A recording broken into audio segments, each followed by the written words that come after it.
Let's see this question. ये question दिया है हमें। A steel wire is 1 metre long and 1 millimeter square in area of cross section. If it takes 200 Newton to stretch the wire by 1 millimeter, how much force will be required to stretch a wire of same material as well as same diameter from its normal length of 10 meter to a length of 1002 centimeter यानी 10.02 metre. Okay, ये question है, यानी topic यहाँ पे लगेगा Young's modulus of elasticity का।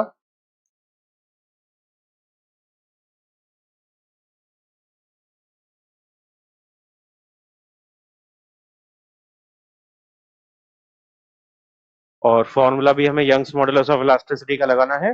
Apply करते हैं तो y का formula F L divided by A delta L. तो ये दोनों केसेस के लिए लिख लेते हैं। पहले केस के लिए 1 1, दूसरे केस के लिए y2 f2 l2 a2 delta l2। तो हमें क्वेश्चन में बोला हुआ है कि मटेरियल सेम है। मटेरियल सेम है तो यंग्स मॉडुलस भी सेम होगा। तो दोनों के लिए y सेम है और दोनों के लिए y सेम है, तो इसको बैलेंस कर देते हैं। यहाँ से y को इक्वल करते हैं तो y1 इक्वल्स टू y2। तो हमारे पास आ जाएगा f1 l1 divided by a1 delta l1 f2 l2 divided by a2 delta l2। इसके अलावा हमें एक और चीज बोली है कि डायामीटर भी सेम है दोनों का। ठीक है, मटेरियल भी सेम है, डायमीटर भी सेम है। और डायमीटर सेम है तो उसका मतलब एरिया क्रॉस सेक्शन भी सेम होगा। तो एरिया क्रॉस सेक्शन भी सेम है। A1 A2 भी कैंसिल आउट यहाँ से। अब बाकी की जो डिटेल्स दी हैं इसको फिल कर लेते हैं। तो बाकी की डिटेल्स के अकॉर्डिंग F1 यानी पहले केस में कितना फोर्स लगाया हमने, 200 न्यूटन का फोर्स लगाया। तो F1 की वैल्यू है 200 न्यूटन। और पहले केस में लेंथ कितनी थी, तो पहले केस में वायर की लेंथ थी 1 मीटर और चेंज कितना हुआ, 1 मिलीमीटर। चेंज हुआ 1 मिलीमीटर। तो 1 मीटर एंड 1 मिलीमीटर,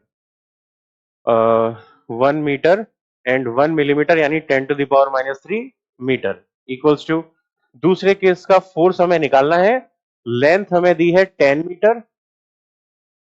दूसरे केस में फोर्स हमें फाइंड आउट करना है।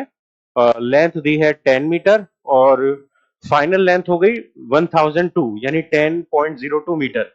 तो जो चेंज हुआ वो हुआ 10.02 माइनस 10 यानी 0.02। तो चेंज इन लेंथ हुआ 0.02 मीटर। कैसे निकाला, टोटल लेंथ में से माइनस कर दिया ओरिजिनल लेंथ को। तो 10.02 टोटल लेंथ है और 10 मीटर इनिशियल लेंथ है, माइनस कर देंगे 0.02 मीटर चेंज इन लेंथ आ जाएगा। अब यहां से सिंपली हमें F2 सॉल्व करना है। तो F2 आ जाएगा यहां से ये 10 और 10⁻³ मिलके ये 00 कैंसल आउट, नहीं सॉरी गलत कर दिया मैंने। ओके, तो यहां से F2 इक्वल्स टू आएगा 200 इंटू 0.02 डिवाइडेड बाय ये 10 अभी है यहाँ पे।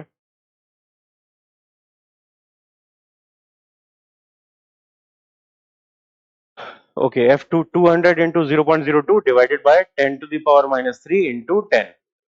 तो ये हो गया पॉइंट से 00 कैंसिल आउट, 4 डिवाइडेड बाय 10⁻² यानी 400 न्यूटन।